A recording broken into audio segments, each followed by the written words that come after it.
اعوذ باللہ من الشیطان الرجیم بسم اللہ الرحمن الرحیم۔ حضرت ہود علیہ السلام کی دعوت۔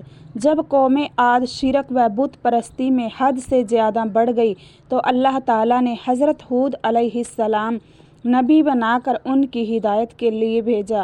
انہوں نے قوم کے لوگوں کو توحید و عبادت الہی کی دعوت دی، شرک و بت پرستی اور لوگوں پر ظلم و زیادتی کرنے سے منع کیا۔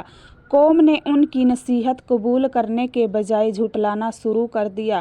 حضرت ہود علیہ السلام نے انہیں اللہ تعالیٰ کے عذاب سے ڈرایا تو وہ لوگ مذاق اڑاتے ہوئے کہنے لگے کہ اگر تم اپنی دعوت میں سچے ہو تو ہمارے پاس عذاب لے کر آؤ۔